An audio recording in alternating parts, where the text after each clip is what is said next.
Luka Dončić has meant everything to a series in which home court has meant absolutely nothing. Road teams 5-0 so far. They play in Dallas tonight. Advantage Kawhi and the Clippers. Who knows? So we're here to talk about Clips in Dallas. Game 6 tonight. Season on the line for LA. A closeout opportunity for the Mavericks. Hey everybody, TGI Playoff Central Live. Good to have you with us. That's the Hall of Famer Isaiah Thomas. Quentin Richardson on board as well. I'm Matt Weiner. Just one game tonight. It happens in Dallas, which could be good news for the Los Angeles Clippers, considering the series has been all about road court advantage so far. Well, what do you make of that? It's so odd. It is the strangest thing that, you have two teams this good with this kind of talent, but neither one of them has won at home. And with people in the building. And with people in the building. So, and I think for Dallas, all they're saying is, hey, we got to just win. Can we please win one game at home? And the Clippers are probably saying the same thing. Can we win one game at home if they get a win tonight? I don't know what to make of not being able to win at home. I really don't. This is definitely a unique one that I haven't seen. Got to win at home to win the series. We know that. So we're going to see. Well, the Mavericks could win Game 7 in L.A., and we could have 7-0 road teams. What else stands out for you about the way this season has played out so far? For me, I really want to see Kawhi or Paul George be able to guard Luka man-to-man and try and contain him. I don't believe anybody can stop him. You know what I'm saying? But they have to be able to at least be able to defend him one-on-one without having to have extra help, so they can play him and everybody else can play everybody else. And it's not a double team on him and the other guys are getting wide open shots. Well, they've both spent roughly the same number of minutes on him in this series. 11 minutes, 27 seconds for Paul George. A little over 11 minutes for Kawhi Leonard. For the whole series? For the whole series. That's not enough. It never seems like it, right? But to them about the same. But they've given up 68 points in those 11 minutes when he was guarded by Kawhi and 65 when he was guarded by Paul George. It doesn't seem to matter because he's such a huge part of the Mavericks offense. It doesn't seem to matter who's on him. The Mavericks are going to score. At least that's the way it's been so far. Absolutely, but I think it's a difference when he's able to go out there and operate and get 30 plus and still be able to have 10 assists or 10 plus assists and still be able to get 8-9 rebounds. You can't. It's kind of, I always liken it to when I played with Steve Nash, because everybody knew that Steve didn't want to score. Yep. The one team that was smart enough to force him to do something he didn't want to do was San Antonio. Pop made him score, and he left everybody else to be guarded, and then we were dead in the water, because if you take the engine out and everybody else can't go, he's who gets everybody off. If they stop him from getting every look at 14 assists, 9 field goals from 2, 3, 5 from three-point range, can't let him do all of that. It's amazing. He either scored or assisted on 31 of their 37 buckets in Game 5, and obviously didn't play the whole game. Man, Q and I were talking last night, and we both, we were saying that, hey, this guy just feels so confident against the Clippers, whether it's George, whether it's Leonard. And then when Beverly gets on him, he's quick to say, you too small. And then he's telling all of them that none of you can guard me. Yeah. And he's got to the point now where he's saying, the only thing that y'all could do is pray that I miss. Because I'm going to get whatever shot that I want. And you can't stop me from getting to where I want to go and what I want to do. So the only thing you can do is pray. Mark Aguirre used to have a saying, when he was dominant against a defender, he would look at him and he would say, man, all you got left is a swipe. You can swipe and hope that you get it. And if you don't get it, you just got to pray that I miss. So regardless of defender, how tough a cover is Luka Dončić, and why can seemingly nobody solve this puzzle? Well, he's a tough cover because the way Carlisle has spread out the offense, and Carlisle's scheme doesn't allow you to really double Luka, because anytime you double team him, they got 3 out on the perimeter and they got 2 in the corner. So when you double team, he's able to find people. He's able to, know where everyone is at. And then, the Mavericks are disciplined in terms of the way they the way they find their spots. Everybody goes to their spot, so Luka knows exactly where everyone is at. His step back going left is really murder. Lethal. And people like to say he's a lot like Larry Bird going left with that step back. And it's very similar because they both were big, but Luka has a much better handle than Bird ever had. So going left, Bird wasn't, playing with you between his legs like that. But Luka going left, step back, shooting over everyone, then he's bigger than you. He's more physical than a lot of people realize. So, Luka has the total package, and the scheme and the system that he's playing in allows him to be able to read space, and the discipline they play with offensively allows them also to find the spots, find the corners, find the perimeter shooters when he need them. Well, and to your point about the shooters, the Mavericks are shooting 42% from three-point range in this series. So if you do double them, you're rolling the dice and kind of hoping, basically. And that's not really a great playoff strategy usually. Not at all. And I think Tim Hardaway Jr. has taken, a complete advantage of that. Anytime he gets an open shot, he's taking it. When he has his seams to make plays for himself, he's going. When he gets it in transition, he's getting to the bucket, and he's been extremely aggressive, and he's confident out there. And when you mix that in, you got Jalen Brunson coming off the bench. He's not afraid of anything. He's been a bright spot for them the whole season. And then you still obviously got Dorian Finney-Smith and KP, who we haven't even talked about. Right. But I love their complementary plays. I feel like Carlisle has done a great job, like Zeke said, in spreading the team out. And I feel like all of those guys know their roles. I don't think you have any guys trying to do too much or do anything out of character, and I think that's a huge advantage for a team. At some point, is it too much, Luka, too much burden on him, too much responsibility? Will the Mavericks need scoring created by other players tonight to win this game, to win this series, or can they continue down this path with Luka racking up 43% usage rate? In my opinion, I think that's going to totally depend on how the Clippers defend him. If the Clippers allow him to keep going, I expect him to continue to do exactly what he's doing. And not until you stop me, I'm not stopping. So, if I'm Luka, I continue to play the way I play. I don't know if he scores as many points, but I think he's still going to do the same thing. He's been consistent with his game since he walked into the league. And in terms of another scorer, potentially, if you look at the numbers for him, he's averaging, talk about consistency, averaging 35 over the course of the series so far, and that's across all 5 games. Whether the beginning of the series or the end of the series, the percentages are great as well, and this has pretty much been his entire playoff career. In terms of a secondary scorer, Hardaway's been good. Kristaps Porzingis was on this roster to be that guy. What will they need from him tonight, or if they advance moving forward? Well, what Dallas has the pleasure of is they have explosive scores. They have, 3 or 4 guys that can jump up and get you 20, 25 points. So when we talk about Hardaway, when we talk about Finney-Smith, when we talk about, Porzingis, and don't be surprised if Boban can score the basketball too, So, Dallas has a couple of guys that can really get hot and that can spread out the defense and that can score the basketball. And Q mentioned, Jalen Brunson. He's not only when he comes in the game and he controls it, but also he gets into the paint, he scores the basketball, and he's getting other people involved. So offensively, now the Clippers, they do have answers, but, they have answers on the road. They haven't had answers at home. Yeah. So let's see if they have some answers tonight. It's just been a really interesting matchup so far. Good series. It's the kind of night you feel good about having superstars on your squad. Can Kawhi Leonard and Paul George pull off another road win? It's been the trend to force a Game 7. More on tonight's Game 6 from Dallas when we continue. Clippers are trying to become just the 5th team ever to lose the first 2 games of a 7-game series and come back to win it. But first, they'll need to tie it up tonight in Dallas.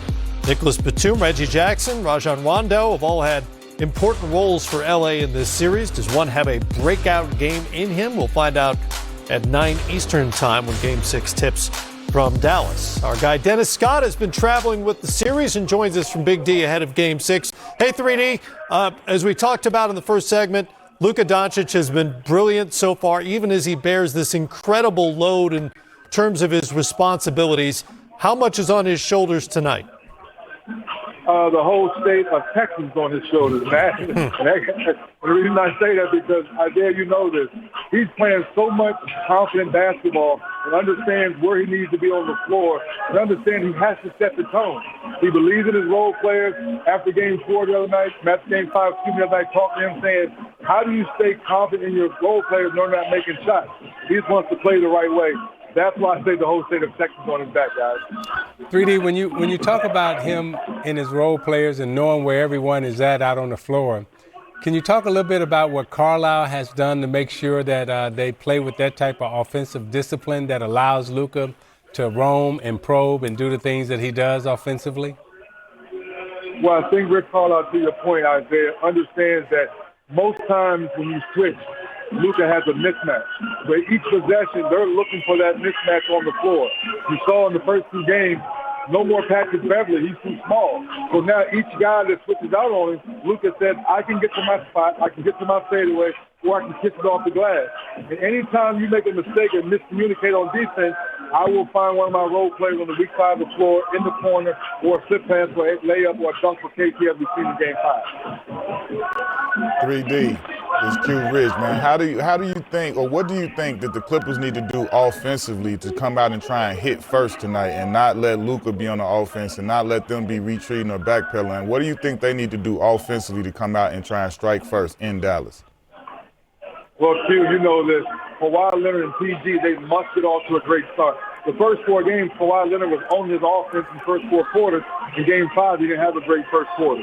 So tonight, he and Paul George mustered off to a great start. They cannot get down 19 points as we saw in game 3 when they fought their way back into it. So tonight, the backs against the wall, I think both superstars will show up early.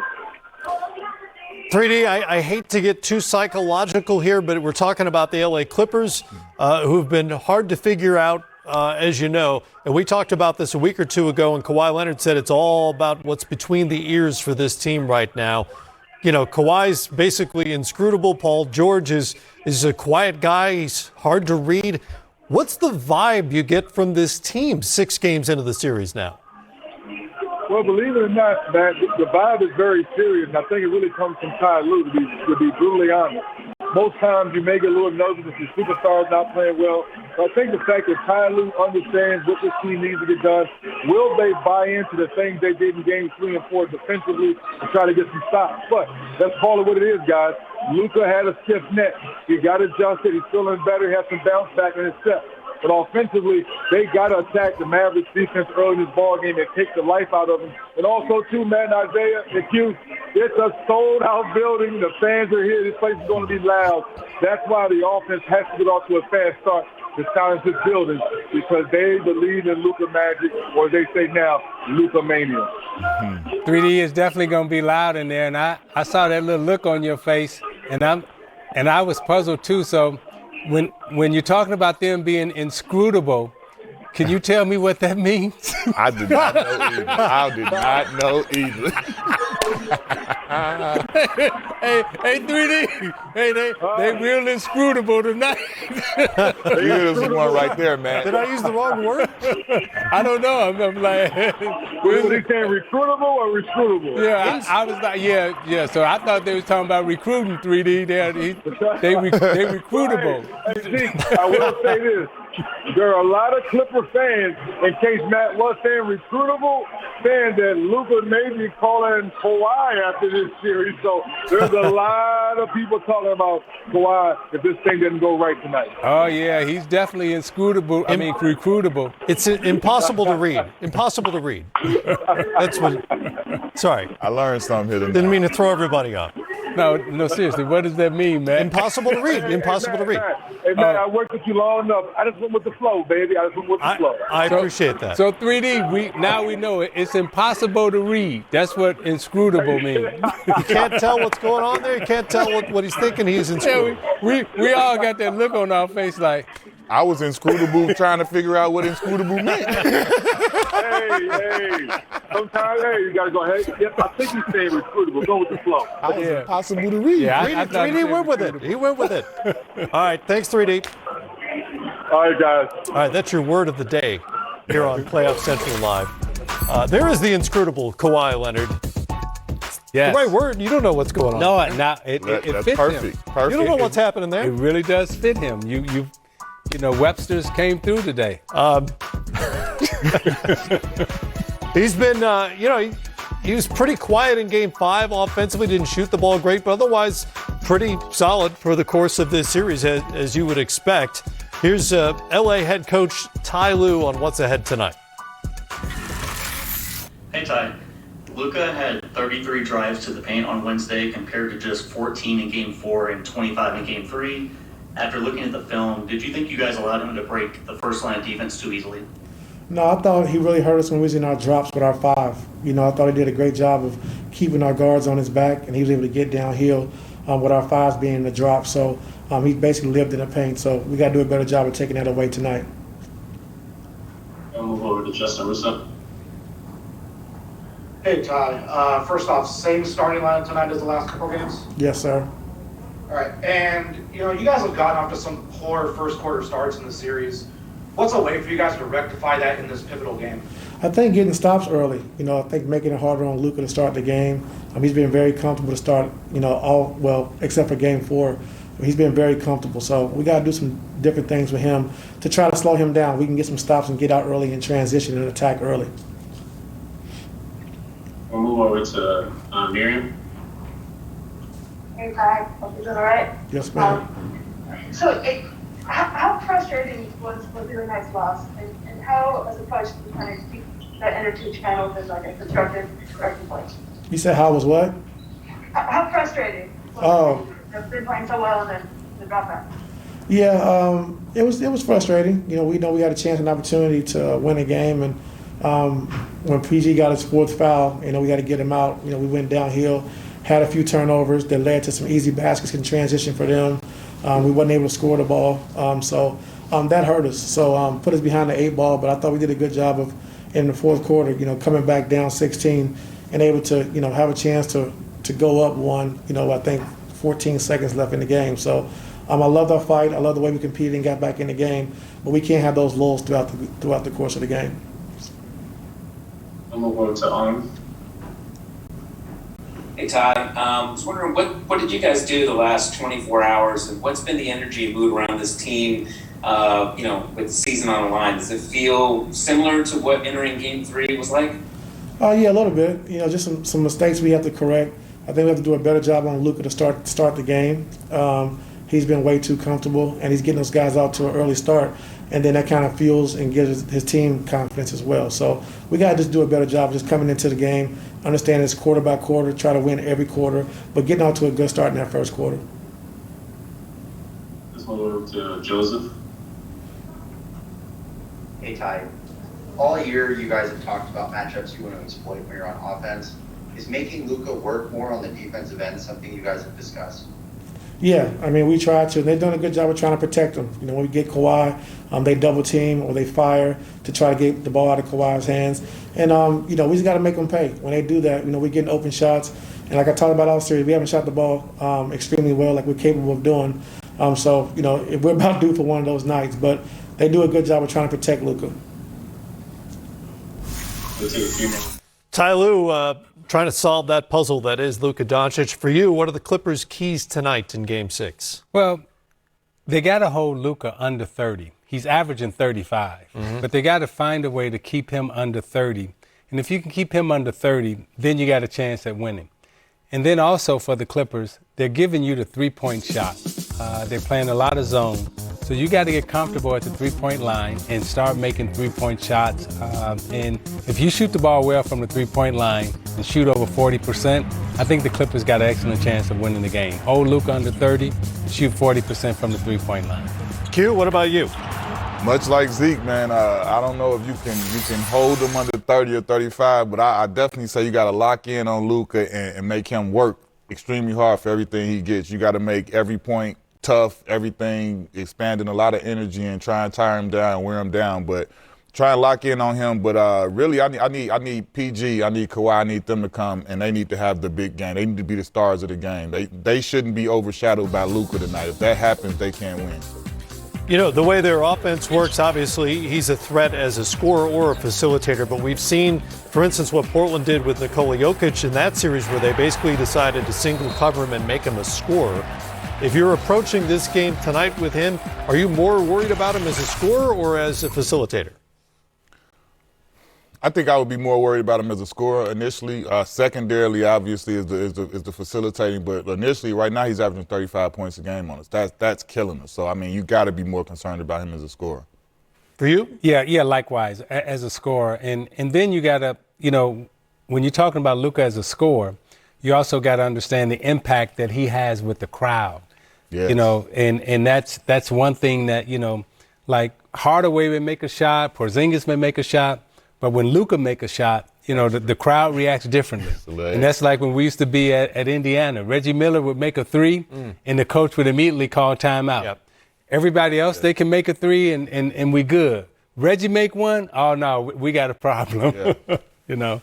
This is the third series ever in which road teams have won the first 5 games, and the first time it's happened since 1995. Part of a trend this season, though, in which so far road teams have won nearly half the games. They're 20-21 in the playoffs at this point.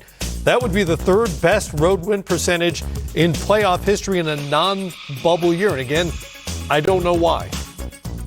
Yeah. Well, maybe you can attribute it to, you know, in the playoffs, Matt, it is difficult to win at home because the pressure is on the home team to win. So when you put fans in the building, maybe some of the teams and the players who haven't been used to playing with fans in the building this season, now they, you know, when you put fans in the building, turn on the lights and they start eating popcorn, you know, them guys that used to play, you know, in practice, they don't play so good when people are sitting in the stands. It's true. My theory, 2020, 2021 weirdness.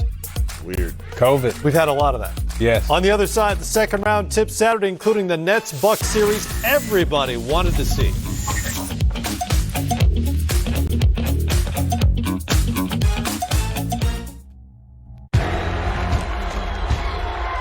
Elevate the game.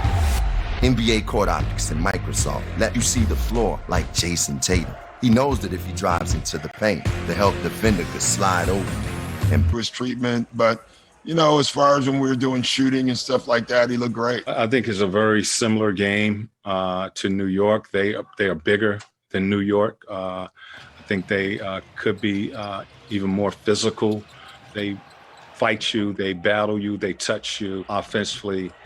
They have size where they can attack you in the paint with post-ups. They have perimeter shooting. When you get to this point, the team is going to be solid. The players are different beasts. Guys are more focused. You know, Atlanta's coming here shooting the heck out of the ball. They're a better team than the last time we've seen them.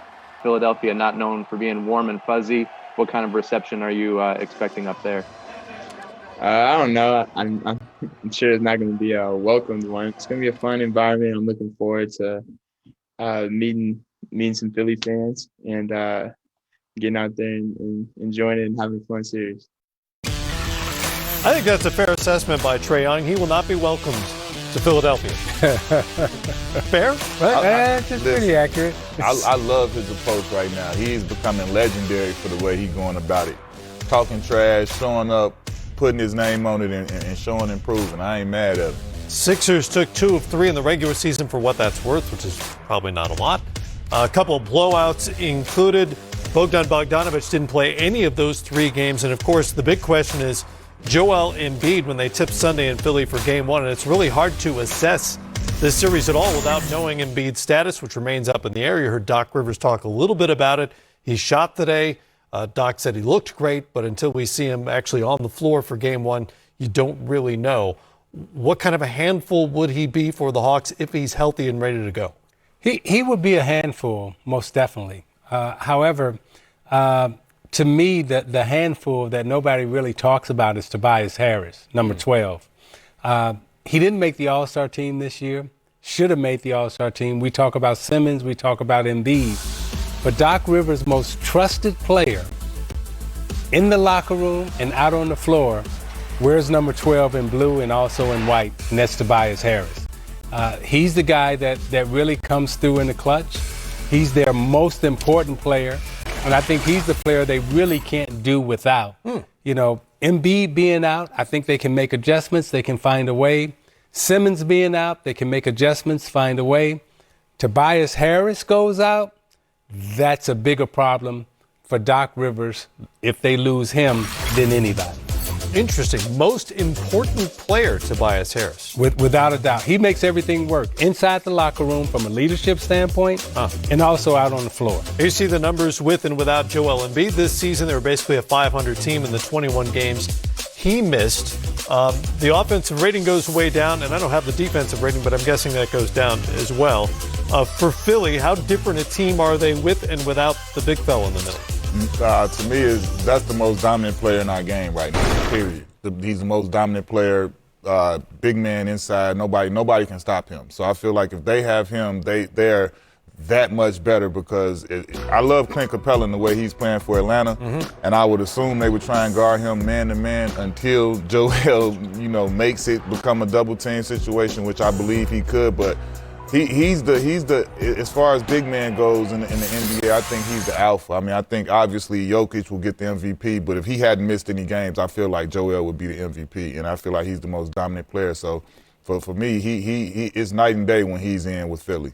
See, I think he's the most dominant offensively, but Joel Embiid on high pick and roll with Trae Young, that'll be a problem. Trae Young is like, hey, because Embiid never comes out. He never shows, and he lays back. Right. And Trae going to come off, and, he going to have wide open looks. He's got that floater. He's shot more floaters than anybody in the league this year. You got Capella rolling. So, defensively, it could be a problem with Embiid in pick and roll and high pick and roll, especially with that knee injury. So, it may be a blessing in disguise defensively where Doc Rivers can, adjust defensively and they can play. But offensively, Embiid definitely is the most dominant on the offensive side of the ball. It's a really interesting matchup in that regard. Philly's a great defensive team with really good individual defenders.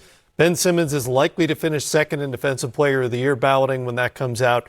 Matisse Thybulle, great individual one-on-one defender. So they've got some bodies they can throw at Trae Young, but that pick and roll is a staple of the Hawks offense. It's a really interesting little chess match.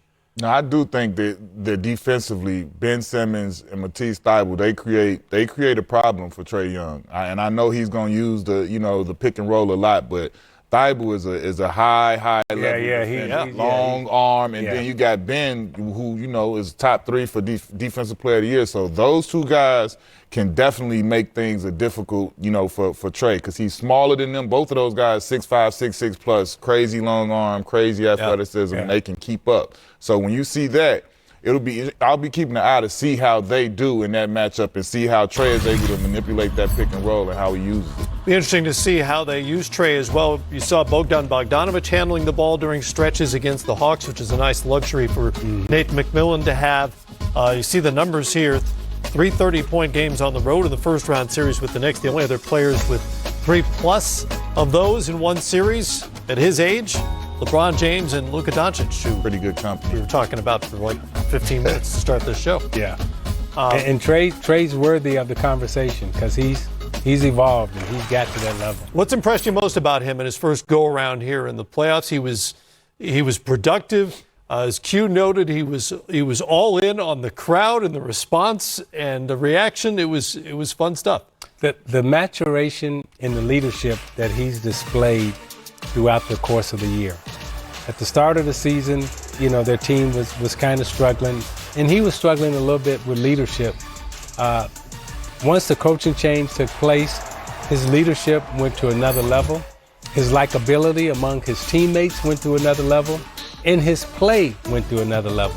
I thought he started playing to win the basketball game as opposed to winning the stat sheet. But in the process of winning the game, he's found out that, I can win the stat sheet too. And that's the difference in Trae Young. I mean, he is 100% legitimate all-star, superstar quality in this league. and Atlanta's lucky to have him. And Q, game manager is not the most sexy title in the NBA, but he's become much better at managing games over the course of the season. Absolutely. I mean, you don't see some of the young turnovers that he made last year just trying to do too much, and you see him picking his spots in different times. Sometimes you see him come down and slow down. He's gotten better with the 2-for-1 situation and things like that.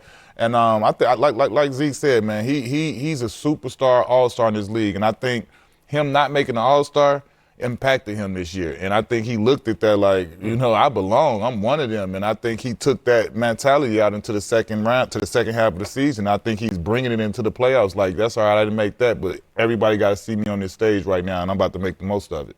Coincided with the coaching change around them, a couple of wake-up calls for Trae Young and this Hawks team, which has been great since Nate McMillan took over. The Bucks and Nets get going on Saturday in a much-anticipated series. Bucks won that season series, but never really had a fully loaded Nets team in front of them. At least one of their big three was absent for each of the three meetings, guys. Let's hear from Steve Nash ahead of Game 1. They're playing as well as any team in the league right now. We have the talent to match any team in the league, and it's just a matter of who performs, but definitely on paper, you could see this being a classic series, but let's see who brings it and who has the rhythm and timing and performances that are sharper. They have guys out there who can make tough shots. We play great defense for 20 seconds, 24 seconds, or someone will play great individual defense, and KD or Kyrie would hit a tough shot. That's what they do. We're going to try to throw things at them to see what works. Game 1 might be me. Game 2 might be Chris. Game 3 might be PJ. We're just going to see how it works. But at the end of the day, right now, we're focusing on ourselves as much as possible. Grades can never get bored. You got to do it over and over and over again. That's the only way you can not stop them, because there's no way you can stop them. You can just make it as tough as possible for them. They've had their core, and then they added some really good pieces, which is why they've been one of the best teams all year. So, but, as you look at our roster, we're elite too. And it's going to be a showdown, but I'm more than confident going into this postseason just because, obviously the roster and then our schemes and the things that we can control and the versatility that we have. Series has all the makings, Q. The Bucks are one of the few teams in the league that has enough defenders. See it playing out. I think it's going to be a long series. I think it should be highly competitive and one of the best series of the playoffs, in my opinion. These are the top two teams in the East going at each other, and like you say, every position, it's exciting. I'm excited to see Drew Holiday guarding, James Harden and Kyrie Irving. I'm excited to see KD in the Giannis matchup. So it's like everywhere. It's a lot of star power on the court, and it should be highly competitive. Yeah, I agree with you, Q. I mean, to me, this series, it really is a toss-up, Yes. I mean, you can go either way because they're so evenly matched. And I think Milwaukee, what they have in their big three, they have 3 two-way players in terms of their offensive abilities and their defensive abilities in terms of Holiday, Giannis, and Middleton. They play on both sides of the ball. Now, with Brooklyn, what they have exceptional scoring. So, their big three is known for their scoring, but not necessarily their defense. So Milwaukee's a very physical team. So now you got physicality against finesse. Mm-hmm. So, the contrast in styles and play, I think this is going to be an excellent series, and I'm looking forward to watching it. I remember one of the questions about Brooklyn all season long was their depth. They've churned through a whole bunch of people on that roster over the course of the year. Milwaukee definitely has an advantage there. We'll see if that comes into play when they get to it. Saturday night on TNT, 7:30 Eastern Time. Bucks and Nets, Chapter 1. Coverage starts here on NBA TV at 6 Eastern Time. By the way, Jeff Green ruled out for that Game 1. We'll look west next, where Devin Booker rides Thursday night's 40.